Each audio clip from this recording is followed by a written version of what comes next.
In the sense, क्योंकि आपको एक निर्णय लेना है इसके बाद कि मैं कहाँ पर हूँ, मैं कौन बनना चाहता हूँ, मैं क्या हूँ, मैं फिर आगे परमेश्वर की इच्छा करके मैं कैसे बनूँ, ये आपको अपने आप से सवाल करना है।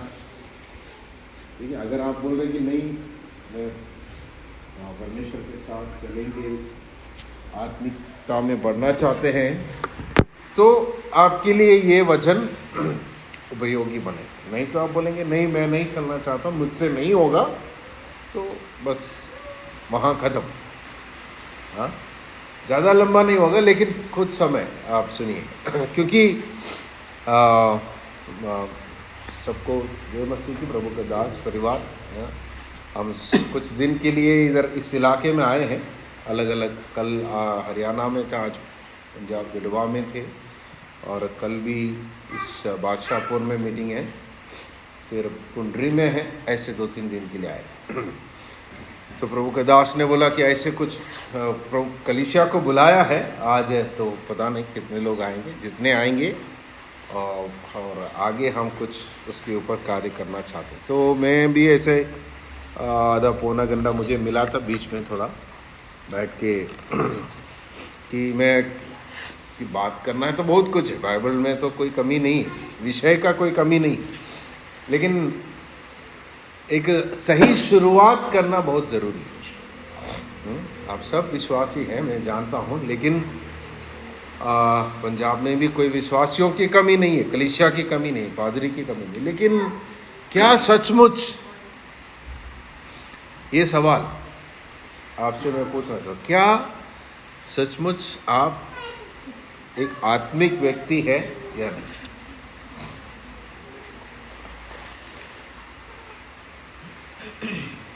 आत्मिकता के बारे में आप क्या जानते हैं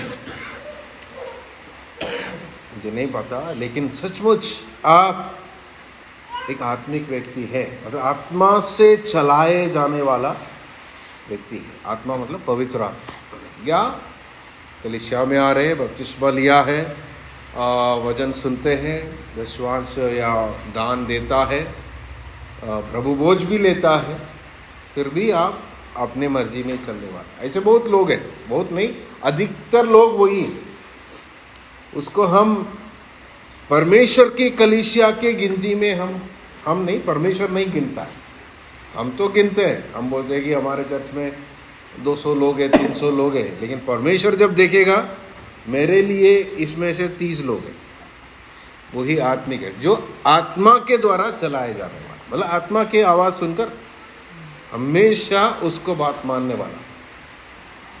लेकिन वो इतना आसान नहीं, लेकिन जो वैसे समर्पण करेगा अपने जीवन को, उन्हीं के द्वारा परमेश्वर का काम होगा,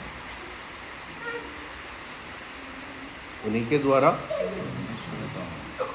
चंगाई सभी कर सकते, ठीक है, छुटकारा सभी करा सकते, मतलब क्या बोलते हैं कि ये टोना करने वाले भी क्या करते हैं, वो भी चंगाई करता है, कुछ जादू करता है, कुछ ना कुछ निकालते हैं, उससे हम नहीं जाने। लेकिन सचमुच परमेश्वर का राज्य, जो टूटे हुओं को पापों से बचाना, टूटे हुए परिवारों को परमेश्वर जोड़ना, और गली मोहल्ले से जो अशांति है, श्राप है, लड़ाई झगड़ा दूर होके परमेश्वर का राज्य जो शांति का है, उसको वहाँ लेकर आना, ये बहुत मुश्किल का था। वो कोई क्या बोलते, जादू टोना करने वाले नहीं कर सकते। सो हम अपने आप को जांच लें कि ये भी एक नए साल का शुरुआत है, अच्छी समय है कि मैं कहाँ पर हूँ, मैं कौन हूँ, मैं विश्वासी हूँ या मेरा परमेश्वर की नज़र में मेरा क्या मूल्य है, मेरा क्या नाम है, मुझे परमेश्वर कैसे देखता है। आमीन आमीन। यूहन्ना रचित सुसमाचार 7 अध्याय उसका 38 वचन, उसमें वहाँ पर एक वचन लिखा है, यूहन्ना 7 का क्या है, 38। कोई पढ़ो। जो मुझ पर विश्वास करेगा, जैसा पवित्र शास्त्र में आया है, उसके हृदय में से जीवन के जल की नदियां बह निकलेगी। जो मुझ पर विश्वास करेगा, उसके हृदय में से जीवन जल की नदियां बहेंगी।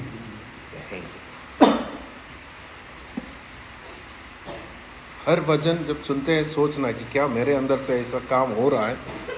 हाँ? आपके अंदर से जीवन जल की नदी, आपके हृदय में से, आपके अंदर सबसे अंदरूनी भाग जहाँ पर आपका उद्धार हुआ है, पवित्र आत्मा जहाँ पर आए हैं, एक नए सृष्टि जहाँ पर आप बन गए हैं, वहाँ से परमेश्वर का जीवन सामर्थ क्या बह रहे हैं। हालेलुया। हालेलुया। अगर नहीं है उसका कारण क्या है, वही है जो हम देखना चाहते हैं। जिस व्यक्ति जो कोई व्यक्ति का उद्धार हुआ है, मैं विश्वास करता हूँ यहाँ पर सबका उद्धार हुआ, मतलब यीशु मसीह को आप व्यक्तिगत उद्धारकर्ता प्रभु करके मान गया, स्वीकार किया, जान करके यीशु ही प्रभु है। और मैं विश्वास करता हूँ अगर आपने ऐसा किया है तो आपके अंदर कौन है? पवित्र आत्मा, परमेश्वर की आत्मा। हालेलुया। लेकिन वो आत्मा अभी क्या करना है? वहां पर रखने के लिए नहीं। जैसे हम सबके घर में जो अलमारी है, कबोर्ड है, हम अच्छे अच्छे चीजें वहां पर क्या करते हैं? वहां से हम निकालते नहीं। कभी किसी को दिखाना हो तो हम निकालें, वैसे नहीं तो वहां शीशे से बंद करेंगे और देखो वहां से। वैसे नहीं दिया है पवित्र आत्मा। उसको क्यों दिया है? वो वहां से बाहर को क्या करना है? बहना है। आपके अंदर से बहना है, आपके परिवार में बहना है, आपके समाज में बहना है, आपके मोहल्ले में बहना। समझ रहे? नदी मतलब जीवन, परमेश्वर का जीवन, परमेश्वर की शांति, परमेश्वर का काम, परमेश्वर का वचन, ये आपके अंदर से बहना है। हालेलुया। आमीन। पहला थिस्सलुनीयों 5:23 जब आप पढ़ेंगे आपको समझ आएगा आपके अंदर कितने, मतलब है ना, जो कितना भाग है। जैसे एक के ऊपर एक जो कवर डालते हैं, वैसे कितने हैं करके आपको समझ आएगा। पहला थिस्सलुनीकियों की पत्री 5 अध्याय उसका 23 वचन।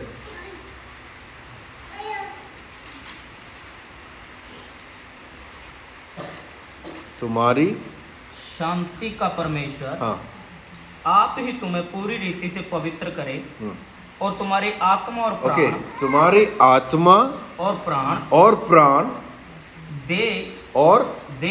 दे हमारे प्रभु यीशु मसीह के आने तक पूरे और निर्दोष सुरक्षित रहें। तो आप जो व्यक्ति हैं, आपके अंदर कितनी भाग हैं? क्या क्या आपने पढ़ा? आत्मा, प्राण, दे। 3 भाग एक व्यक्ति के अंदर। आप देख नहीं सकते, लेकिन वो अंदर है आपका। जो आप देख रहे हैं वो केवल आपका देह मतलब शरीर, लेकिन इसके अंदर एक प्राण है, जहाँ से आप सोचते हैं, जहाँ से आप निर्णय करते हैं, जहाँ से आपको अलग अलग भावनाएं होते हैं, कभी गुस्सा, कभी रोना, ये सब, ये आपका प्राण है। लेकिन आपकी आत्मा सबसे अंदर का भाग। क्यों दिया है आपको आत्मा? परमेश्वर ने मनुष्य को जब बनाया, ऐसे क्यों बनाया कि आत्मा भी दिया? क्या शरीर और प्राण काफी नहीं था? शरीर में तो जीवन है, जीवन तो शरीर में है। जब शरीर का जीवन खत्म हो जाएगा, हम बोलते हैं पूरा हो गया या खत्म हो गया, वो वाली बात नहीं। लेकिन आपके अंदर एक आत्मा, हर एक इंसान के अंदर परमेश्वर ने एक आत्मा करके एक जगह बनाई है। वो क्यों बनाई? कुछ आइडिया है क्यों बनाया होगा? परमेश्वर कौन है? परमेश्वर का कितना भाग है? हमारा तो 3 है, शरीर, प्राण, आत्मा। परमेश्वर का कितना है? वैसे तो 3 भाग है, लेकिन परमेश्वर एक ही है। तीनों को मिला के। नहीं, पिता, परमेश्वर पुत्र, पवित्र क्या परमेश्वर का कोई शरीर है? नहीं, नहीं। वो फिर कौन है? वो क्या है? वचन। वो अदृश्य परमेश्वर। दृश्य है, लेकिन वो आत्मा है। हाँ? वो आत्मा है। तो उस परमेश्वर को आपसे बात करने के लिए आपके अंदर भी एक आत्मा आकर के एक चीज फिट कर दी, बात करने के लिए या आपसे संपर्क करने के लिए, और या आप उनसे संपर्क करने के लिए। उसके बिना आप परमेश्वर से कोई, ना शरीर से ना प्राण से, आप परमेश्वर के, हाँ हम तो प्रार्थना तो मुंह से तो करते हैं, लेकिन आपकी आत्मा अगर उसमें शामिल नहीं है, आपकी प्रार्थना नहीं सुनेगा। तो आपके अंदर कितने भाग हैं? शरीर, बाहर से हम शुरू करेंगे। शरीर, फिर प्राण, जहां पर आप सोचते हैं, ठीक है, निर्णय करते हैं, हाँ, क्षमा करना है नहीं करना है, वहां जाना है आज प्रार्थना में जाना नहीं, ये सब प्राण में आप निर्णय लेते। और एक आत्मा, ये 3 भाग। आपको मैं सरल रूप में बोलना चाहता हूँ कि पुराने नियम में भी एक मंदिर था। बाइबल में आप तो पढ़ेंगे, निर्गमन की पुस्तक व्यवस्था विवरण में परमेश्वर ने मूसा को बोला एक मंदिर, मतलब एक जगह बनाना है आराधना के लिए, जहाँ पर लोग आकर आराधना करें, बलि चढ़ाएं, ठीक है। उस मंदिर का भी कितने भाग थे? बाहर वाला आंगन, फिर 2 भाग देख नहीं सकते क्योंकि उसके चारों ओर मोटा मोटा बस पर्दा से छुपा हुआ, उसके अंदर है वो बाकी 2 भाग। एक तो पवित्र स्थान है, फिर एक अति पवित्र स्थान। आंगन में कोई सभी आ सकते हैं, सभी देख सकते हैं। आपका शरीर से आप सबके साथ कांटेक्ट करते हैं, बात करते हैं, मिलते हैं, हाथ मिलाते हैं, ये मसीह बोलते हैं, सब आपको देख रहे, बोल रहे, आपका शरीर को देख रहे, लेकिन आपका प्राण और आत्मा को कोई नहीं देख रहा। आप प्राण के बारे में समझते, हाँ इन्होंने ऐसा बोला था, इसका निर्णय ये है, ये हाँ का हाँ, ये तो समझ लें, लेकिन आत्मा को कोई इंसान भी,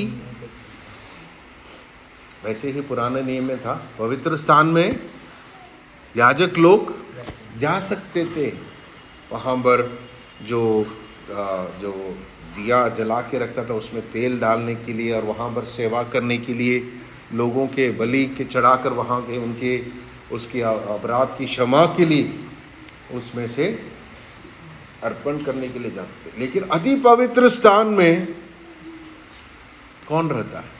परमेश्वर। परमेश्वर की उपस्थिति, अति पवित्र परमेश्वर की एक उपस्थिति जो शखाइना बोलते हैं, वो अति पवित्र स्थान में रहता है। और वहाँ पर केवल साल में एक बार एक व्यक्ति, जिसका जो है महायाजक, केवल जा सकते।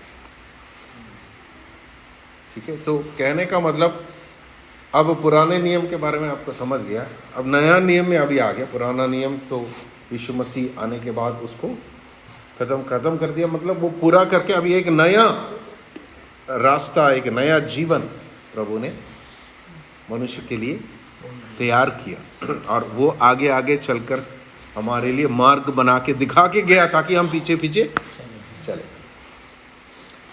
तो हम जानते हैं 1 कुरिन्थियों 3:16 में वहाँ पर वचन लिखा है, तुम परमेश्वर के मंदिर हो और परमेश्वर की आत्मा तुम्हें वास करता है, तुम्हारे अंदर वास करता है। तुम परमेश्वर के मंदिर हो कैसे जानते हैं? जिसका एक शरीर है, जो सुबह सुबह काम में जाता है, शाम को वापस आता है, जो बाइक चलाता है, गाड़ी चलाते हैं, उसको देखकर हम नहीं बोल सकते हैं वो परमेश्वर का मंदिर है। लेकिन हम बोल सकते हैं किसी को देखकर कि ये सचमुच परमेश्वर का मंदिर है, यदि उसके अंदर क्या है? परमेश्वर की आत्मा अगर है तो वो परमेश्वर का मंदिर कह सकते हैं। हालेलुया। वो देख नहीं सकते हैं पास्टर भी नहीं देख सकते हैं मंदिर आत्मा है कि नहीं, लेकिन आपके कामों से वो प्रकट होगा। हाँ, तो वो निर्णय करता है कि सचमुच आप आत्मिक हैं या नहीं, मतलब आपका उद्धार हुआ है, आप पवित्र आत्मा के साथ चलते हैं, उसकी अगुवाई में चलते हैं कि नहीं। लेकिन ये जो पुराने नियम में मैंने बोला था, अति पवित्र स्थान और पवित्र स्थान को अलग करने के लिए तो चारों ओर, उसके चारों ओर कवर करके रखा है शीट से, पर्दे से, सब। लेकिन अति पवित्र स्थान और पवित्र स्थान को अलग करने के लिए एक बहुत ही मोटा पर्दा लगा है।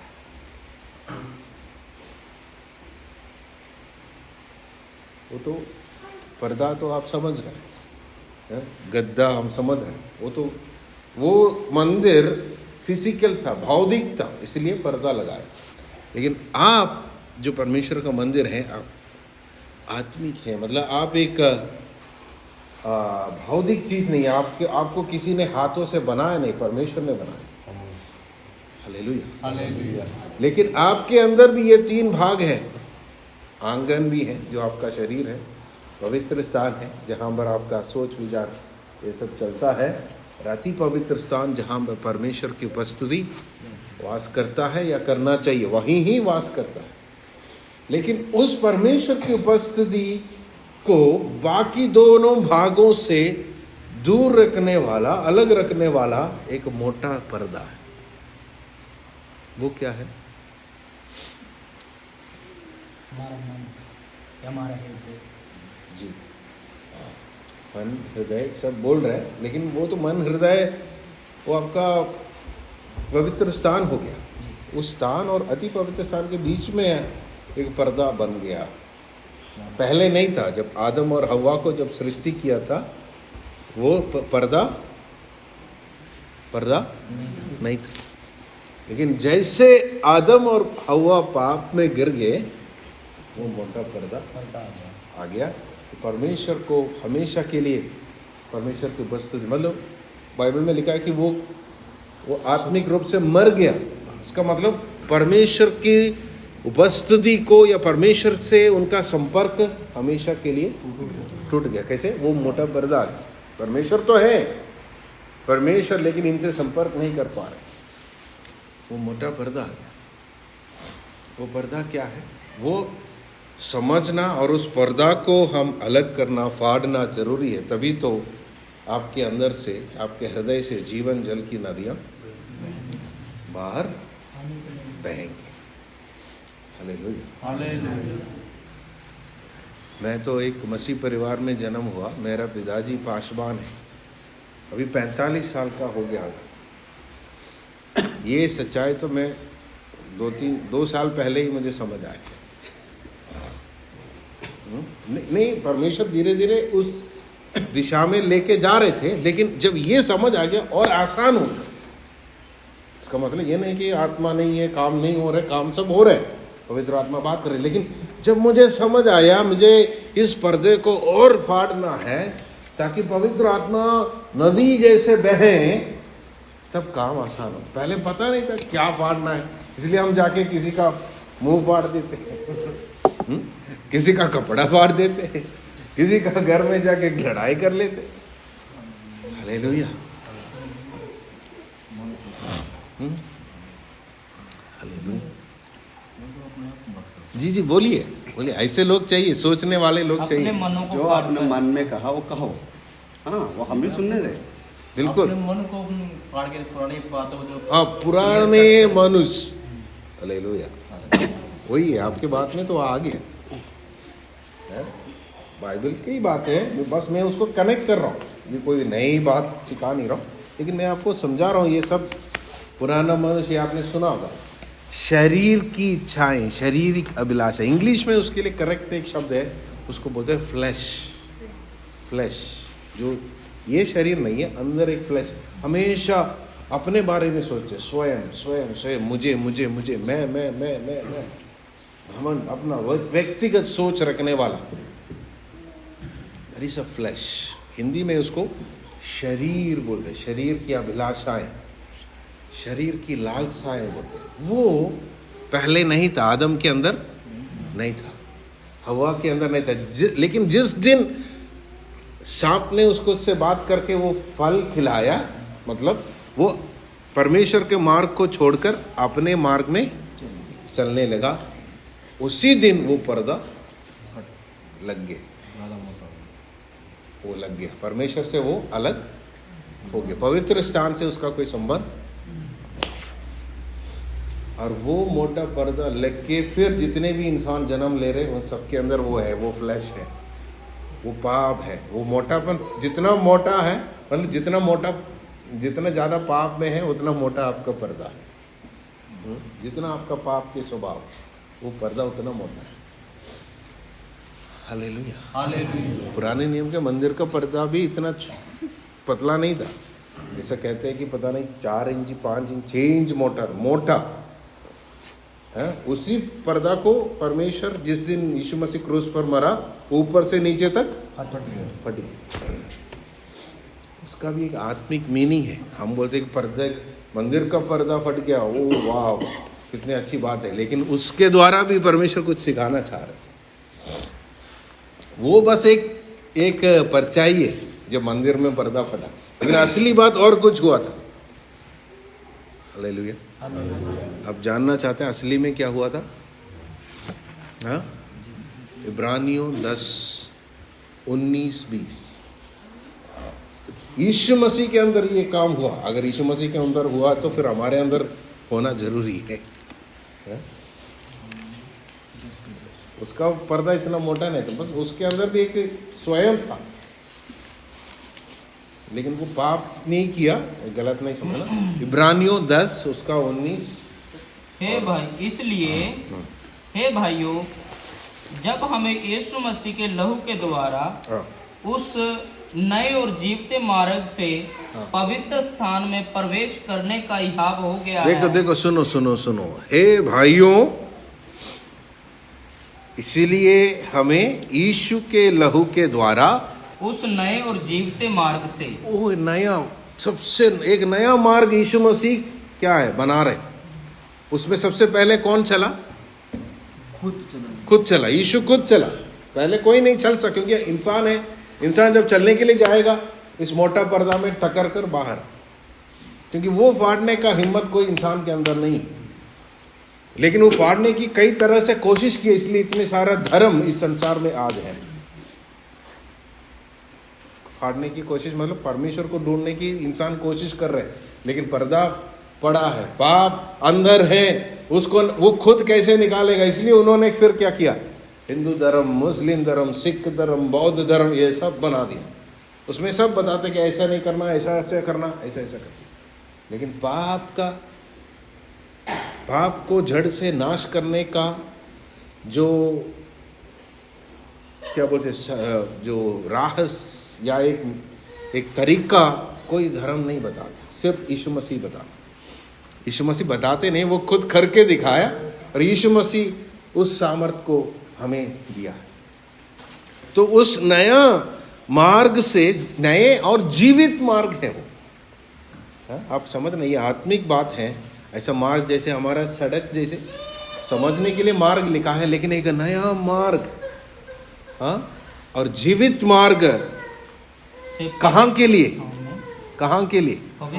पवित्र स्थान के लिए, मतलब अति पवित्र परमेश्वर के पास जाने के लिए प्रवेश करने का हियाव हो गया। कैसे हो गया? अगला वचन 20। जो उसने पर्दे अर्थात पर्दे, अभी मीनिंग समझ आएगा। पर्दे का मतलब क्या है? पर्दे अर्थात अपने शरीर में से होकर हमारे लिए अभिषेक किया है। हमारे लिए अभिषेक किया, हिंदी में लिखा है, इंग्लिश में लिखा है उद्घाटन किया, इनॉग्रेट किया। हिंदी में अभिषेक लिखा है, इंग्लिश बाइबल आप पढ़ोगे उसमें इनॉग्रेट मतलब कोई हम नया कोई दुकान हो, उद्घाटन करते। उसी प्रकार एक नया मार्ग, इधर अगर कोई सड़क नया बनाएगा तो एमएलए आएगा क्या करेगा? उद्घाटन करेगा। पता नहीं इधर करते हैं कि नहीं, हमारा केरला में और छोटी गली के लिए भी उद्घाटन करने के लिए लोग आते हैं और फिर पोस्टर लगाते हैं। हाँ, छोटा सा एक 100 मीटर का गली बनाया, बोलेगा 5 करोड़। बनाने से पहले बोलेंगे बनाने से 5 करोड़ का नहीं, वो तो बस 1 करोड़ भी नहीं है, 4 करोड़ अपने जेब में है। तो ऐसे उद्घाटन करते हैं। तो लेकिन यहाँ पर यीशु मसीह एक नया मार्ग सब मानव के लिए, अति पवित्र स्थान में जाने के लिए एक नया रास्ता, जीवित रास्ता बना दिया। कैसे? अपना शरीर को फाड़कर, अपना शरीर, अपना पर्दा को फाड़कर, मतलब अपना शरीर को फाड़कर उसने एक नया मार्ग तैयार किया। हालेलुया। चर्च में आने वाले सब मसीह नहीं है, उस यीशु के जैसे अपने अपने शरीर को फाड़कर उसके पीछे चलने वाले ही यीशु मसीह के नज़र में मसीह। हेलो, अपने आप शरीर को फाड़ने का मतलब आप अभी घर जाके चाकू लेके फाड़ना नहीं, इस शरीर को फाड़ने की बात नहीं। अपनी स्वयं की इच्छा, घर में जाएगा तब गुस्सा आएगा। रोटी ठंड में, अभी मीटिंग में बैठा था, अभी रोटी बिना खा के आए, जाके बनाना है, आधा घंटा हो गया, पौना घंटा, अरे रोटी नहीं आया, गुस्सा हो गया। स्वयं गुस्सा, उसको क्या करना है? खत्म करना है, फाड़ना है उसको। यीशु मसीह के लिए आसान था, वो एकदम फाड़े, लेकिन हमारे लिए पूरा जिंदगी लगेगा, क्योंकि इतना मोटा है, पाप से मोटा बन गया वो। हर दिन थोड़ा थोड़ा थोड़ा करके फाड़ के, कैसे? कौन सामर्थ्य देगा? आपके अंदर एक व्यक्ति है, पवित्र आत्मा, वो आपको सामर्थ्य देगा फाड़ने के लिए। इसलिए बाइबल में लिखा है, जब यीशु मसीह मरा, पर्दा फटा। कहां से? नीचे से नहीं, ऊपर से फटा। ऊपर से मतलब परमेश्वर ने फाड़ा। आत्मिक जीवन में भी, आपके जीवन का भी पर्दा फाड़ने का सामर्थ्य आपके हाथ में नहीं है, क्योंकि शरीर और प्राण में सामर्थ्य है नहीं। वो पाप करना चाहते हैं, लेकिन आत्मा नहीं चाहते पाप करना। वो चाहते हैं कि ये शरीर फट जाए ताकि उसकी जीवन बहना, उसका सामर्थ्य बहना। Hallelujah, hallelujah. यीशु मसीह के अंदर भी एक स्वयं था। स्वयं मतलब अपने आप को चुनने का अधिकार था। यीशु मसीह कोई, क्या बोले, पुतला नहीं था, है ना, रॉबर्ट नहीं था जो स्वर्ग में बैठकर परमेश्वर उसको नहीं चला रहे थे, वो इधर चल रहे थे। लेकिन यीशु मसीह कई बार ये बोला, मेरी इच्छा नहीं, जिन्होंने मुझे भेजा है उसके इच्छा को पूरा करने के लिए। भाई, इसका मतलब वो अपना शरीर को फाड़ रहा था। हालेलुया। पाप उनके अंदर पाप नहीं था, लेकिन वो हमारे लिए एक रास्ता तैयार कर रहे थे, ताकि हम जो नहीं कर पाए 4000 साल से, नहीं कर पाए, कोशिश पाप में गिरने के बाद कोशिश किया, नहीं कर पाए। यीशु मसीह बोला, अब रास्ता मैं तैयार कर रहा हूँ, तुम चलो, पीछे चलो, अपना क्रूस उठाकर मेरे पीछे चलो। उस शरीर को फाड़ना है, स्वयं को फाड़ना है, क्योंकि आपका उद्धार, आपने यीशु मसीह को जीवन में पता नहीं 25 साल की उम्र में, 30 साल की उम्र में, 40 साल की उम्र में जाना है, लेकिन तब तक ऑलरेडी वो पर्दा है और वो और मोटा बन गया पाप करके, संसार की बातों में। तो इतना आसान नहीं है। हर जगह में आपको अपने आप को क्या करना है? इनकार करना है। यीशु मसीह 30 साल की उम्र में क्या किया? सेवकाई के लिए निकला, है ना, लेकिन 30 साल तक कहाँ थे? अपने घर में थे, अपने माता पिता के अधीन में थे, अपने माता पिता के। लेकिन वो कौन है? कौन? परमेश्वर। मरियम को चुनकर एक रास्ता बनाकर वो इंसान बनकर आया है, लेकिन फिर भी वो अपने माता और पिता का अधीन रहा है। मतलब अपने आप को नम्र करके वो फाटना होता है। हालेलुया। और जब वो सेवकाई के लिए निकला, जो वहाँ पर लिखा है, जो भी मैं बोलता हूँ मेरा शब्द नहीं है, मैं सुनकर बोल रहा हूँ, मेरे पिता बोल रहे हैं, ये बोलो। हर बार अपनी इच्छा नहीं, हर रात, हर समय यीशु अपने पिता से सुनते थे, पिता आपकी इच्छा क्या है। ऐसे उन्होंने काम किया। चलते चलते आखिरी में लास्ट टाइम आ गया तो गेत्सेमने की उस बगीचे में यीशु प्रार्थना करने के लिए चला गया, है ना। क्रूस से पहले इतना वहां लिखा कि वो इतना अति दुख से भर गया। क्यों भर गया अति दुख से? सोच के कि जो मेरा शरीर फाड़ने वाला है उसको सोच के परमेश्वर से ये वहाँ मुझे पकड़ेंगे, थूकेगा, मारेगा, उससे उसका डर नहीं था। हाँ, डर नहीं था। डर होता तो वो भाग जाता है। वहाँ पर लूका 9 में लिखा है, ये सब जानते हुए भी यीशु यरूशलेम जाने के लिए निर्णय लिया। क्या जानते हुए? मुझे पकड़ेगा, मुझे मारेगा, मुझे कोड़ा लगवाएगा, मुझे मेरे ऊपर थूकेगा, फिर मैं तीसरा दिन जी उठा। इसलिए वो जल जाता। लेकिन जब गेत्सेमने में आ गया, पूरा दुनिया का पाप का भार उसके ऊपर आया और उसको पता है थोड़े समय के लिए मैं पिता परमेश्वर से क्या होने जा रहा हूँ, अलग होने जा रहा हूँ। थोड़े समय के लिए, कुछ घंटों के लिए हो सकते हैं, 6 घंटे हो या जो भी है। पिता परमेश्वर के साथ जो उनका जो संबंध था शुरू से लेकर, उत्पत्ति से लेकर, आदि से लेकर, पिता पुत्र पवित्र आत्मा जैसे एकता में, जो हम समझ नहीं सकते। स्वर्ग जब जाएगा शायद हम समझ पाएंगे, लेकिन यहाँ पर बैठकर हम समझ नहीं सकते कि 3 लोग एक कैसे हो सकते हैं। हमारे घर में तो एकता है। इंसान का सबसे बड़ा समस्या आज क्या है? किसी के साथ सहमत होना सबसे बड़ा समस्या। वो अपनी बात बोल रहे हैं, मैं अपनी बात बोल रहा हूं। मैं आपसे क्यों सहमत हूँ? मेरी मर्जी, तुम्हारी मर्जी। लेकिन ये this is a beautiful union, father son holy spirit, पिता पुत्र पवित्र आत्मा, एक सुंदर सा एकता का प्रतीक है। ये ट्रिनिटी बोलते हैं, हम समझ नहीं सकते। कुछ लोग बोलते हैं अरे ये तो बोलते तो है एक ही परमेश्वर है, लेकिन ये 3 परमेश्वर। ऐसा नहीं, हम समझा भी नहीं सकते। जब तक परमेश्वर उनकी आंखों को नहीं खोलेगा समझ नहीं पाएंगे। लेकिन उस संबंध जो इतना सुंदर सा है, इतना है, वो कुछ समय के लिए क्या होने जा रहा है?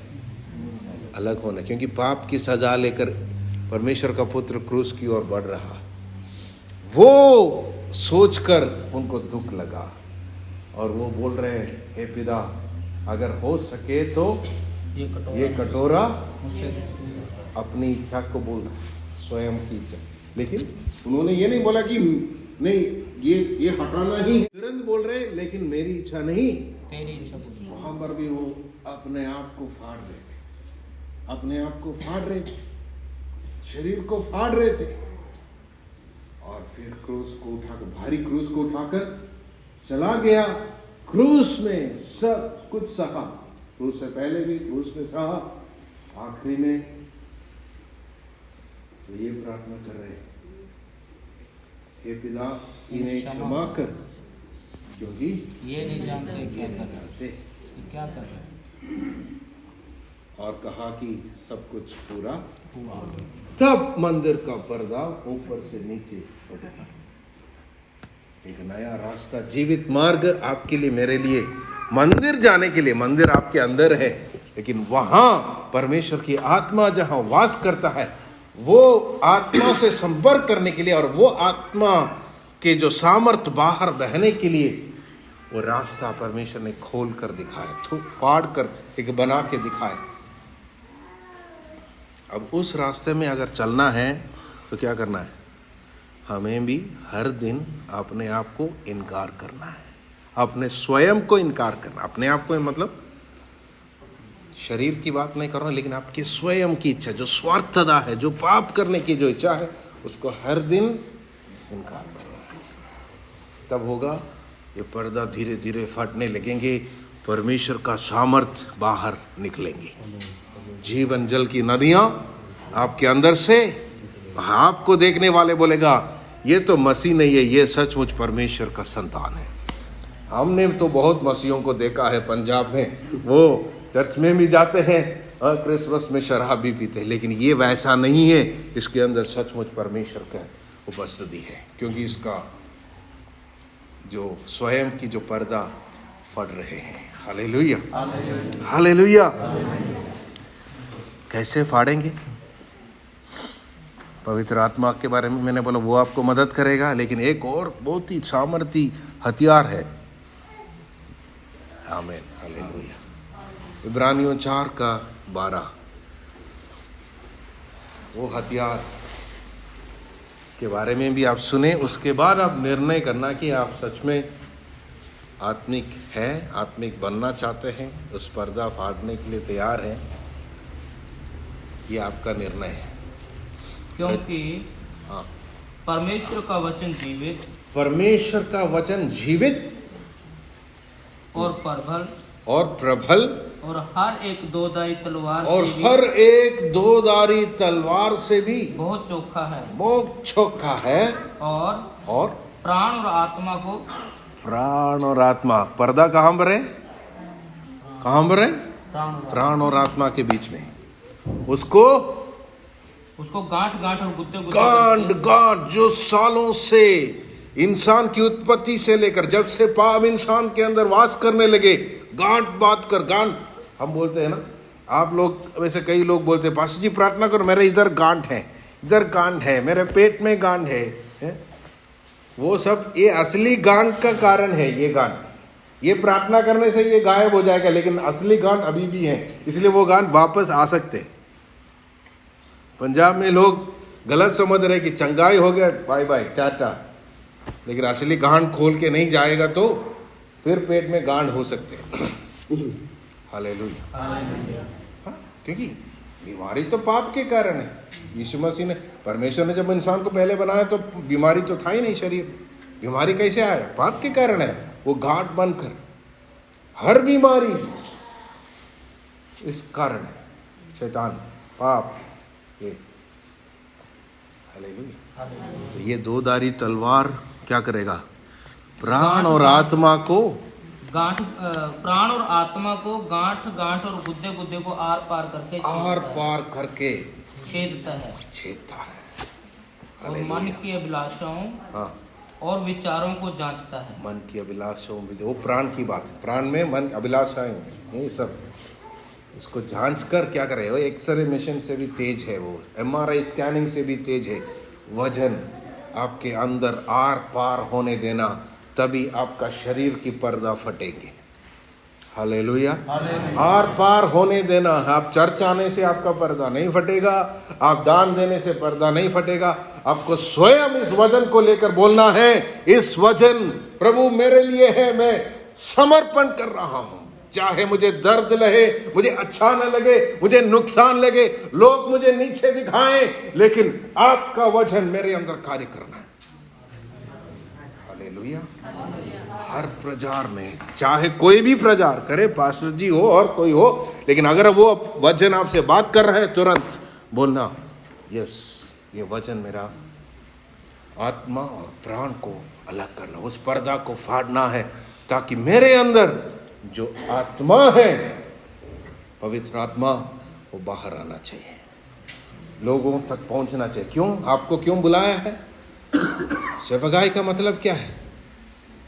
आपको अमीर बनाने के लिए नहीं बुलाया परमेश्वर, आपको संसार में दूसरों के लिए आशीष बनाने के लिए बुलाया। आशीष आप तब बन सकते हैं जब ये आत्मा बाहर निकलेगा। हालेलुया। जहां आपको कुछ करने की जरूरत नहीं, कहीं भी जाके प्रार्थना करने की जरूरत। आप अगर सचमुच एक आत्मिक व्यक्ति हैं, किसी के घर में कदम रखेगा, वो घर आशीषित होंगे। लेकिन उसके बिना आप कितना भी नाटक करो, अन्य भाषा बोलो, डांटो, फाड़ो, शैतान तो आपके साथ खेलेगा। कुछ पास्टर को लग रहा मुझे देखकर शैतान भाग गया, देखो फिर इसका नाम ऊपर हो गया। यहां से भाग के वो पीछे से अपने परिवार के अंदर घुस गया। वो शैतान के साथ हम खेल नहीं सकते, क्योंकि वो हजारों सालों से, पीढ़ियों से वो खेल के आ रहे हैं। लेकिन जो आत्मा से कमिट करता है, प्रभु मैं आपके साथ नहीं खेलूंगा, मैं आई एम सीरियस, मैं इस बात को गंभीरता से लेता हूँ, आत्मिक है, मेरा आत्मिक जीवन मेरे लिए सबसे टॉप में है, प्रायोरिटी आपके साथ मेरा जीवन, उसके लिए मैं सबसे प्राथमिकता दे रहा हूँ। ऐसे लोगों को प्रभु बोलेगा तुम्हारे द्वारा मैं कुछ करना चाहता हूँ, तुम्हें मैं इस संसार में आशीष बनाना चाहता हूँ। हालेलुया। अमीर नहीं बनाना चाहते, मैं तुम्हें आशीष बना दूंगा। तेरे बात सुनकर लोगों के मन में शांति हो जाएगी। हालेलुया। परिवारें, कलीसियाएं बढ़ने लगेंगे, जुड़ जाएगा। टूटे मन वालों को परमेश्वर क्या करेगा? आपके द्वारा उस जीवन जल की नदियां वो जब पिएगा ना, वो तृप्त हो जाएंगे। हालेलुया। लेकिन अभी कितना भी वजन की कोई कमी नहीं है, यूट्यूब में भी सुन रहा है, फिर जाकर भी सुन रहा है, लेकिन तृप्ति नहीं, क्योंकि हालेलुया जीवन जल नहीं पी रहे हैं, वो बोरवेल की पानी पी रहे हैं, अपने खुद की खुदाई कर किया हुआ ट्यूबवेल या कुआं, उससे पानी पी रहे। लेकिन इंसान परमेश्वर के पानी कोई नहीं दे सकता है, वो अंदर है लेकिन वो बाहर बहना। Hallelujah. Praise the lord. Yeshu Masih ने कहा, मेरा ये वचन सुनकर जो पालन करेगा, अंगीकार करेगा, वो उस बुद्धिमान व्यक्ति के समान है जो अपना घर चट्टान बनाता है। मैं ये नहीं सोच रहा हूँ कि चट्टान में और बालू में घर जो बनाया हुआ व्यक्ति अलग अलग जगह में नहीं बनाया, वो मान लो एक ही गांव का है, आसपास बनाया, अगल बगल में बनाया, लेकिन एक बालू में बनाया, एक चट्टान में बनाया। क्यों? क्योंकि एक, अभी हम बात कर रहे थे शाम को, इधर कई मकान है, 3 मकान के बारे में मास्टर जी ने बोला कि ये कितने भी भूकंप आए ये गिरेगा नहीं, क्योंकि काफी गहराई में खोद कर नींव डली है। लेकिन इधर कहीं और मकान है, बाहर तो बहुत ऊंचा है, लेकिन कितना खुदाई है? 4 फीट, ऊपर को कम से कम मेरे ख्याल से 25-30 फीट है। हालेलुया। ये 2 मूर्ख व्यक्ति, ज्ञानी व्यक्ति, दोनों एक ही जगह में मकान बना, जैसे इधर आमने सामने। लेकिन एक व्यक्ति ने क्या किया? बोला कि मुझे तो ऊपर ज़्यादा शो दिखाना नहीं है, मुझे नींव को बड़ा मजबूत करना है, और गहराई में खोदा। नींव कोई देखता नहीं है, लेकिन नींव डालने में बहुत मेहनत लगता है, बहुत पैसा खर्च होता है। हालेलुया। हालेलुया। हालेलुया। हालेलुया। आपके शरीर को इनकार करना आसान नहीं है। हालेलुया। प्रचार सुनना आसान है, अपने आप को समर्पण करना, अपने शरीर को फाटने के लिए देना वचन के सामने, पवित्र आत्मा के हाथों में, वो इतना आसान नहीं है। वो एक दिन का काम नहीं है, 1 साल का काम नहीं है। मैंने बोला अपना जीवन है, खुद मसीह परिवार में जन्म लिया, अभी जाके समझ रहे, ओ पर्दा फाड़ रहे परमेश्वर, तभी तो दर्द हो रहे। अब मैं हर दिन बोलता हूँ, हमेशा अधिकतर बोलता हूँ, और काम करे, और फाड़ दो, मुझे कुछ नहीं चाहिए, मुझे कोई नाम नहीं चाहिए, मुझे कुछ नहीं, आपका काम होना है, फाड़ दो। मैं बहुत कम यूज करता अपने शब्दों में, हमेशा मैं हम यूज करते, क्योंकि मेरा एक परिवार है, हम कलीसिया, मैं अगर जितना बोलेगा वो पर्दा का मोटापा बढ़ते जाएंगे, लेकिन हमें उसको फाड़ना है। मैं नहीं, वो जीवित है। ऐसा एक गीत है, मैं रहूं ना रहूं, आपने कभी सुना है? मैं रहूं ना रहूं, यीशु नाम तेरा हो। हम रहे ना रहे, यीशु का नाम ऊंचा हो। आज हम हैं, कल हम नहीं है, यीशु का नाम हमारे अंदर से जो जीवन जल बहेगा ना, वो पीकर आपके जाने के बाद भी लोग बोलेंगे, सच में वो बहन, वो भाई एक भक्त था, उसकी प्रार्थना से मैंने आशीष पाई है, उसकी प्रार्थना से मैंने यीशु को देखा है, ऐसे बोलना है। हालेलुया। निर्णय आपके हाथ में है, बोलना हमारा फर्ज है, कर्तव्य है। आप निर्णय करो, बाकी प्रभु का दास बोलेगी। हालेलुया।